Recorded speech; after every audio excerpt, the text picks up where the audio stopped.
ойладым мынандай үлкен болады деп. Ол мынандай ғана.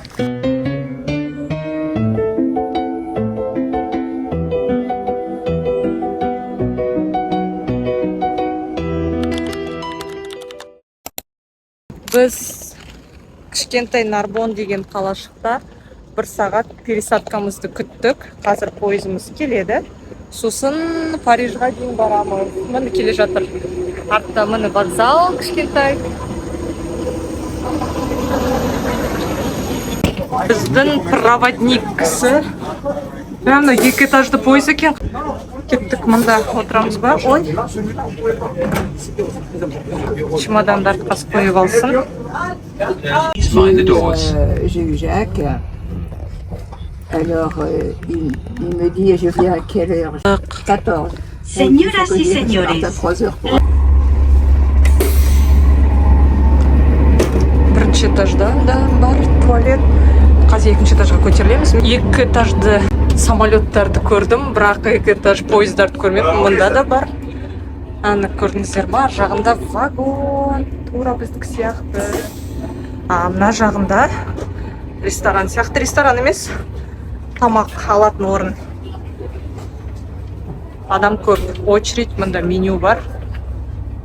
Бірақ бәрі французша, ағылшынша жоқ екен. Солай міне. Ал мен кеттім, астына түсейін. Қайдық. Так, не алдық? Су алдық. Десерт, мынау бәрі комбо. Бірге алуға болады. Мынау ыстық тамақ, макароны, тек овощпен, клаб сэндвич тауықпен. Осылай алды. Бағана магазиннен алғаным. Біз әлі де келе жатырмыз. Not so much, but... Біз Парижға жеттік. Қазір не таба алмай жүрміз. Туалет вывеска көрген жоқпыз. Сосын қалада қаламыз ба, әлде ары қарай жүреміз ба, соны шешіп жатырмыз. Себебі біз отель әлі алған жоқпыз.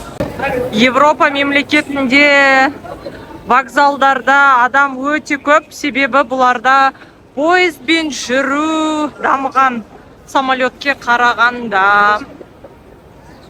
Осында түсіріп қояйын. Көрінем ба, көрінбейм ба, білмеймін. Кеттік. Кофейня, толь. Және соның қасында туалет. 1 евро. Бүгінгі курспен санағанда 600 теңге.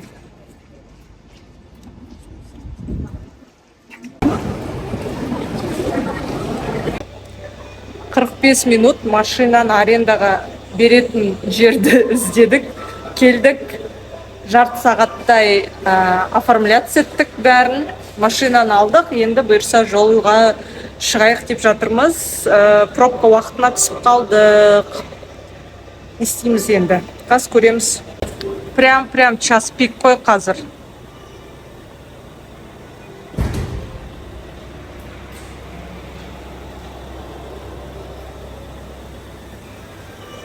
Мыналардың барлығы арендаға береді, мини куперлар барлығы.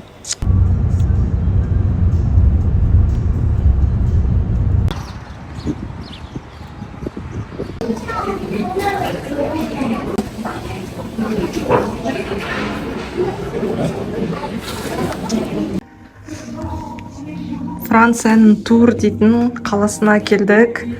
Замоктардың орналасқан жері, Долина Луары дейтін замок стиліндегі отельді алдық.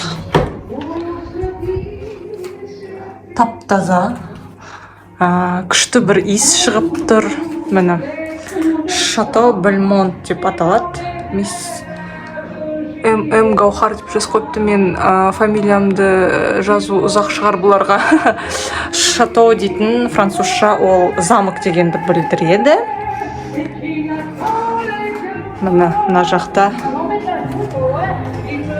живая музыка болып жатыр. Ресторан бар. Мынау мұнда ресепшн. Ар жақта парк бар. Су. Мынандай. Және мында мини-бар бар. Плита да бар. Кофемашина, чайник. Микроволновка да бар екен. Сонда дайын тамақты алып кеп, мында жылтып жеуге болатын болып тұр ғой. Бірақ, не приборлар көріп тұрған жоқпын. Тек 2 қасық қана бар, тарелка, онда еш нәрсе жоқ. Және мында уборныйында көріп жіберейік. Францтар бәрі әдемі, күшті плита. Таныс нәрсе ма, бізде Қазақстанда сатылатын. Барлығы тап-таза, иістері де жақсы.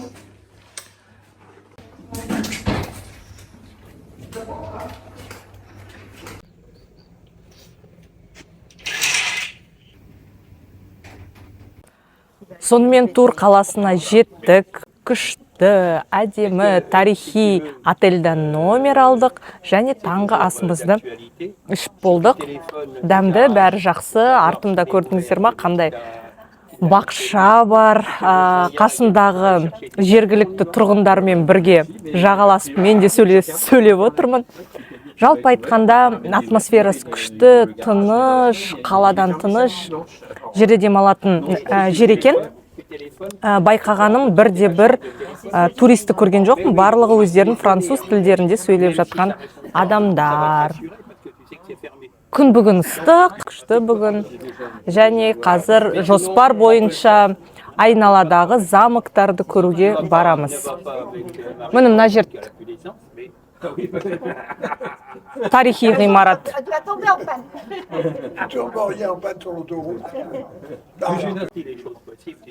Avec la loi des séries, je le conduis pas quand je suis en bas de l'autoroute, on va c'était l'enfer. Il me faisait que des conneries. Il se barrait, enfin. Donc, moi j'avais dit j'en veux plus. C'est terminé parce que quand... Жалпы отельдің территориясы үлкен, жап-жасыл, неше түрлі әдемі ағаштар, гүлдер, артында мынандай фонтан бар. Мынау біздің бағанағы таңғы асымызды ішкен жер. Ар жақта көрдіңіздер ма? Әдемі орындықтар тұр. Кешке жақын отырып демалғанға. Мына артында тұрған корпустар, тұратын корпус біреу, сосын анау ар жақтағы олда тұратын корпус, жаңа біз сол корпуста тұрамыз, жаңа ремонтталған корпус деді. Және мына жақта алдымызда тағы да 3-ші корпус бар, ең алыс корпус ресепшннан. Бұл бетте спа, бассейн, тұрғылықты адамдарға әрине де бассейн номердің ішіне кірген.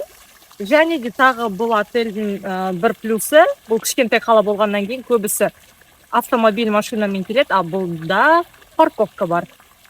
Біздің отельдің ескі ғимаратына келдік. Мұнда сол заманның террасасы сақталыпты. Қараңыздар, мен отырған диванчик қандай, түрлі түсті. Мұнда батарея бар екен. Узорларымен барлығын сақтап қалған. Кезінде осы жерге келіп, шайларын алып, ішіп, мына жақты қараңыздар қандай әдемі, ағаштар, әдемі бақшаға қарап, шай ішіп отырған апайларымыз бен ағайларымыз. Жалпы егер сіздер Францияның Париж емес, яғни осындай тарихын сезінуге, өзіндік басқа бір лебін сезінгілеріңіз келсе, онда кішкентай қалашықтарға келуге кеңес беремін. Мынандай сосын есіктер ма, жапқыштар барлық жерде бар. Мен байқағаным, терезелерде де, міне есіктерде мынау ағаш сол заманнан қалған болып тұр ғой. Просто покрасили сыртынан. Біздің ресепшн отельдің мына жақта. Мынау да бір зал болып тұр ғой, ескі бұрынғы кездегі. Қараңыз, вау! Төбеде әйелдің суреті.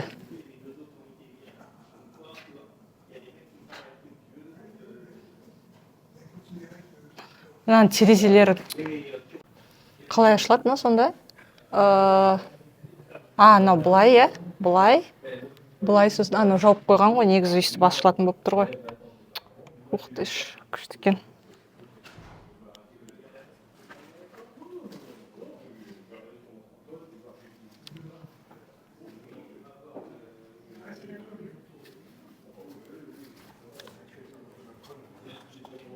Bon, de toute façon,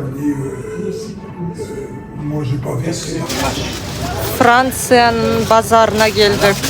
Мынау 4 евро, 4,65 евро килограммы. Мынандайлар бар екен, қараңыздар, десін 4,5 евро килограммы. Мынау не картошка? Смотрите, какая бэйби картошка. Почти 5 евро тұрады. Өздерін көбейте беріңдер 600-ге. Мынау сырлар, сыр. Иісі қандай да? Иіс, керемет сырдың. Мынам барлығы сыр ма? Ой-бой.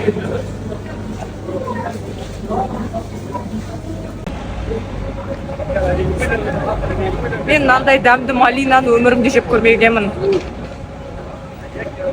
Жаңа құлпын айтты жедік. Сорты өзгеше, дәмі күшті болды, мынаны да дәмі күшті. Сосын мынандай ірі бәрі.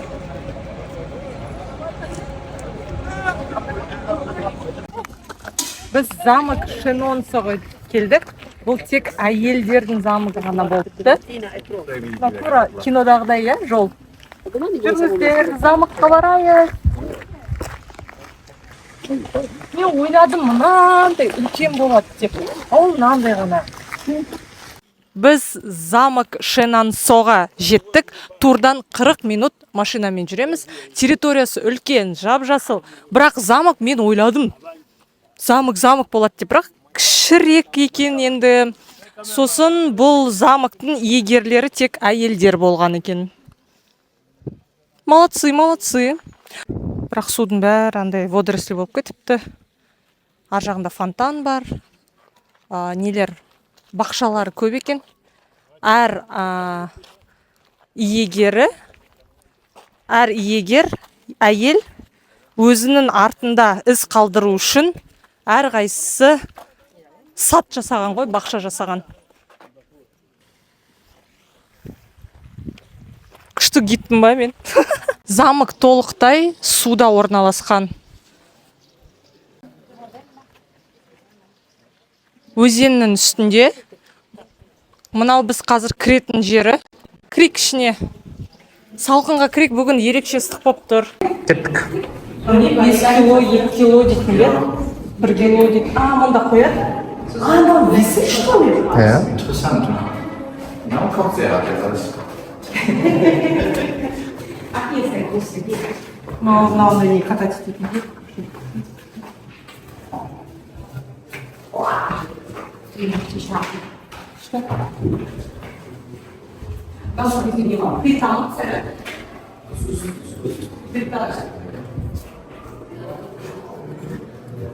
Дайындайтын ғой просто.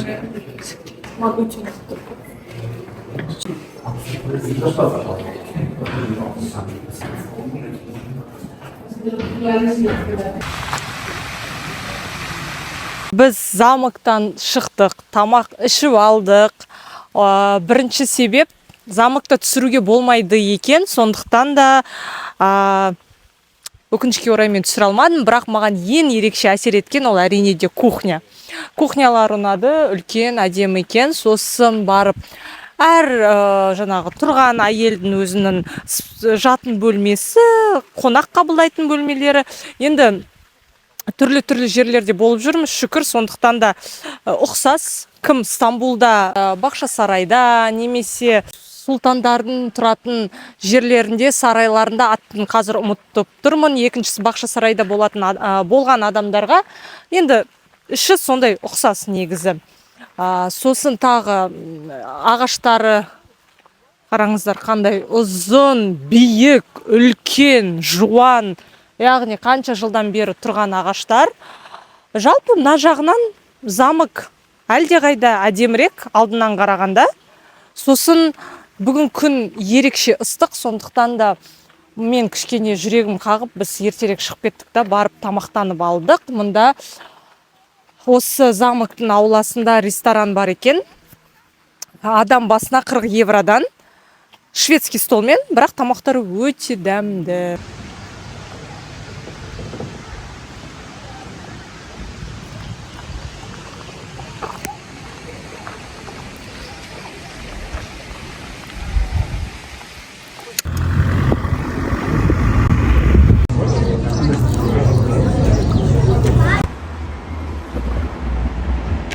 Замок в центре Амбуаза – это знаменитый замок Амбуаз, который имеет очень богатую историю. Он был королевской резиденцией, и его стены хранят множество тайн и интересных историй. Там даже есть часовня, где похоронен Леонардо да Винчи.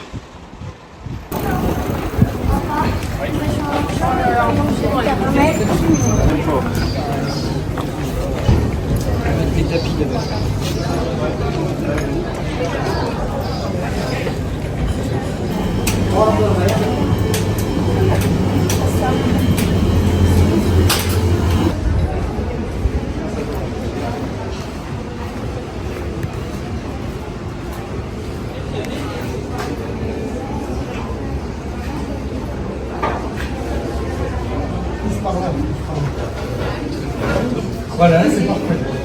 Voilà, là c'est bien.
Біз қайтып машинаны өткіздік, тапсырдық.